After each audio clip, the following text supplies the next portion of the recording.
सो good evening everybody, myself Acharya Vishwanath. आज एक question आपसे डिस्कस करूंगा रिफ्रैक्शन ऑफ लाइट पे। मान लीजिए दो मीडियम्स आपको दिए, medium one and this is your medium two. Medium one में लाइट के कैरेक्टरिस्टिक्स है म्यू वन वी वन और लेमडा वन, और मीडियम टू के कैरेक्टरिस्टिक्स है mu two v two lambda two. दो डिफरेंट केस में इसका डिस्कशन करेंगे। केस नंबर वन, जब mu one is greater than mu two, मतलब डेंसर से रेयर मीडियम में लाइट जा रहा है, light moves from denser to rare medium.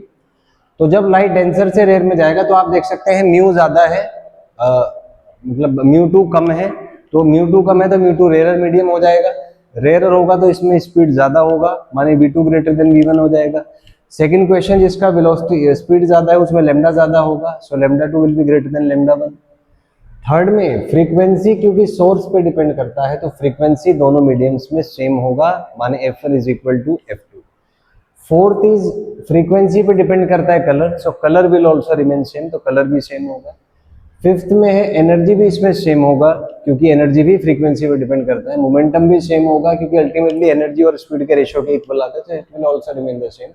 लेकिन यहाँ से अगर हम कंपैरिजन करें, so mu one by mu two आपका आ जाएगा साइन आर बाई साइन आई।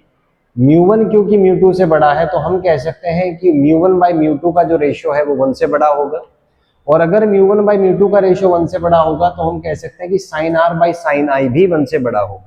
और अगर sine r by sine i one से बड़ा होगा तो साइन आर साइन आई से बड़ा होगा, जिसका मतलब है कि आर आई से बड़ा होगा, क्योंकि एंगल 90 से कम हमने लिया है। तो साइन 30 1/2 होता है 0.5, साइन 60 √3/2, साइन 91। तो जितना बड़ा एंगल होगा 0 से 90 डोमेन में, उतना जितना बड़ा साइन होगा उतना ही बड़ा उसका एंगल होगा 0 से 90 डोमेन में, वहां से ये चीज आ जाएगी। अब angle R is greater than angle I, तो इसको कहने का एक तरीका, it bends away from the normal, normal से दूर ये मूव करेगा। जैसा कि आप यहाँ देख सकते हैं, तो ये अगर एंगल आई है तो ये थोड़ा सा away from the normal bend करेगा, तो पिक्चोरियली ऐसा दिखाई देगा। तो ये mu one greater than mu to वाले केस में ये आपकी एनालिसिस हो जाएगी। अगला केस है जब mu one is less than mu to, माने लाइट रेयर से डेंसर मीडियम में मूव कर रहा है। डेंसर मीडियम में मूव कर रहा है तो स्पीड घटेगा, मतलब v2 will be less then v1। Speed घटेगा तो वेवलेंथ घटेगा। Frequency, colour, energy, frequency same रहेगा। अब जाहिर सी बात है कि इसमें साइन चेंज हो गया तो इसका भी साइन चेंज हो जाएगा। तो अगर इस वाले केस में आर ग्रेटर देन आई था तो बाई सिमेट्री हम कह सकते हैं r will be less than i, या इसको एनालिसिस करके आप रेशियो से कंपेयर कर सकते हैं।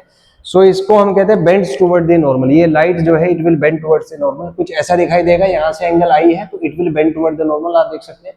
तो एंगल आई जो है बड़ा हो जाएगा, आर एंगल छोटा हो जाएगा। तो ये इसकी एनालिसिस है।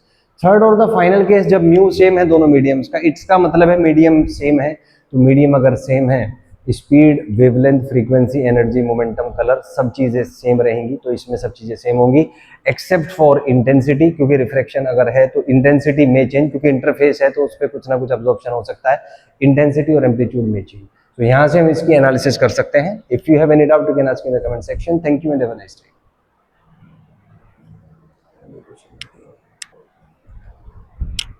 तो ग्लास का रिफ्रैक्टिव इंडेक्स 3/2, तो 3/2 लगभग कितना होगा भाई?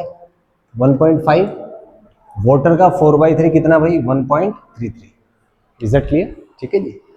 तो इस पे बेटा क्वेश्चन है कि बताइए ग्लास में लाइट का स्पीड कितना होगा। तो क्या फंडा था? नहीं, सी बाई म्यू। क्या फंडा था? सी बाई म्यू। वैक्यूम के कंपैरिजन में, वैक्यूम का वैक्यूम में सी होता है, तो अगर रिफ्रैक्टिव इंडेक्स है तो सी बाई म्यू कर देंगे। यहीं से हमने कॉन्सेप्ट स्टार्ट किया था। ठीक है। सी का वैल्यू कितना बेटा बोलो? 3 × 10⁸ मीटर पर सेकेंड। म्यू कितना ग्लास का? 3/2। नहीं, सो 3 से 3 कैंसिल, ये 2 ऊपर आ जाएगा। तो ग्लास में कितना स्पीड हुआ बेटा? 2 × 10⁸ मीटर पर सेकेंड। Is that clear? आसान है। एक क्वेश्चन दे दिया जैसे आपको, बोले कि ना ग्लास का कोई वायर है जिसका लेंथ है बेटा 1 किलोमीटर। किसका? 1 किलोमीटर लेंथ है। इसमें से आपने लाइट को एंटर कराया, तो बताना है आपको कितने टाइम के बाद लाइट बाहर निकलेगी। तो सीधा सा फंडा, टाइम इज इक्वल टू क्या? Distance by velocity. डिस्टेंस कितना है बेटा? 1 किलोमीटर। वेलोसिटी कितना आया ग्लास में? 2 × 10⁸ मीटर पर सेकेंड। तो यहां से 1 किलोमीटर में कितने मीटर है बेटा? 10⁻³ मीटर। ये कितना बेटा? 2 × 10⁸ मीटर पर सेकेंड। तो मीटर से मीटर कैंसिल, सेकेंड ऊपर आ जाएगा। तो क्या लिख सकते हैं इसको? t इज इक्वल टू 3/8 है तो -5 आ जाएगा। 10⁻⁻5/2 सेकेंड। 10 से ऊपर नीचे मल्टीप्लाई कर लो तो ये 10⁻⁻6 सेकेंड। 10/2 कितना? 5। और 10⁻⁻⁶ को कहते हैं माइक्रो सेकेंड। तो कितना टाइम लगेगा? 5 micro second. Is that clear? आसान है कि नहीं? पक्का उसी का एप्लीकेशन है जो हमने अब तक सीखा। फिफ्थ क्वेश्चन है बेटा इसमें कि वाटर में स्पीड कितना होगा। अरे जितना उसमें c बाई म्यू कर दो भाई, सीधे ही से फंडा। c कितना बेटा? 3 × 10⁸ क्या जी? मीटर पर सेकेंड। और बेटा म्यू कितना है वाटर का? 4/3। 3 ऊपर आ जाएगा तो क्या बैठेगा आपका स्पीड इन वाटर? 9/4 × 10⁸। इसको बेटा 100 मीटर पर सेकेंड, ऑब्वियसली इसको सॉल्व करेंगे आपका 2.25 × 10⁸ मीटर पर सेकेंड आ जाएगा। आसान है कि नहीं? अब एक काम करो, सोचो कि एक स्विमिंग पूल है, ये स्विमिंग पूल है, किलोमीटर तो बहुत ज्यादा हो जाएगा, मान लो 100 मीटर लंबा है। कितना? 100 मीटर। 1 किलोमीटर का तो बहुत बड़ा हो जाएगा, 100 मीटर मान लो। इसमें लाइट एंटर कर गई। सेम क्वेश्चन बेटे, बताना है टाइम। तो टाइम कितना भाई? Distance by speed. डिस्टेंस कितना है बेटा? 100 मीटर। और स्पीड कितना है यहां से बोलो? 9/4 × 10⁸ मीटर पर सेकेंड। नहीं तो इसको अगर सॉल्व करेंगे तो मीटर से मीटर कैंसिल हो गया, तो क्या बचेगा? देखो टाइम 100 है, 10⁻⁻�6 इंटू कितना बेटा? 4/9 सेकेंड। तो ये सॉल्व, ये तो माइक्रो हो गया, तो ये 4/9 कितना आएगा? लगभग 0.44 माइक्रो सेकेंड। इतना आपका टाइम आ जाएगा इसमें। Is that clear? अगला क्वेश्चन पूछिए आपसे कि बताइए refractive index of glass with respect to water क्या होगा। तो क्या आएगा? जो पहले है उसको ऊपर, जो बाद में है उसको नीचे। ग्लास का कितना है भाई? 3/2। वाटर का कितना भाई? 4/3।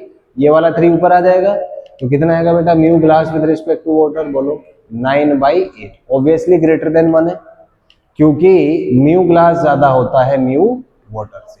तो ग्लास कौन सा मीडियम होगा? डेंसर की रेयर? जिसका म्यू ज्यादा वो वाला मीडियम डेंसर। तो ये कौन सा होगा बेटा? डेंसर। और ये कौन सा होगा? रेयर।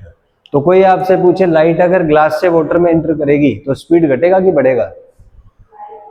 अगर ग्लास से वाटर में एंटर कर रही है तो स्पीड ऑफ लाइट घटेगा कि बढ़ेगा? बढ़ेगा।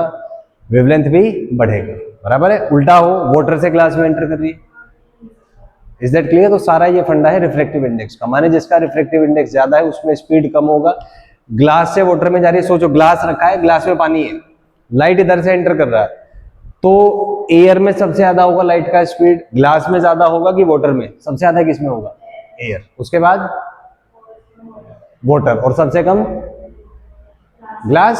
सीधा फंडा पे, जिसका म्यू ज्यादा उसका स्पीड कम हो जाएगा। Is that clear? लेकिन बेटा क्या है ना, ये कॉन्सेप्ट के एकदम से फैच नहीं होते, बार बार जब आप क्वेश्चन आंसर करोगे तो एक सर्टेन नंबर के बाद आपका एक थिंकिंग पैटर्न बनेगा। और वो अगर हमारे अंदर ना ऑटोमेटिक मेमोरीज होती है, ऑटोमेटिक मेमोरी में बात एक बार फिट होगी बिना किसी किंतु परंतु के, फिर नहीं भूलोगे। तो जब तक वो ऑटोमेटिक मेमोरी नहीं पकड़ती डेटा, तब तक उसको बार बार घुमाना पड़ता है। एक बार ऑटोमेटिक जो मेमोरी है आपकी, बेसिकली जो अनकॉन्शियस माइंड है, उसमें डेटा पहुंच गया, फिर अपने आप रिटेन होता है। Is that clear? कर लीजिए, इसको नोट कर लीजिए।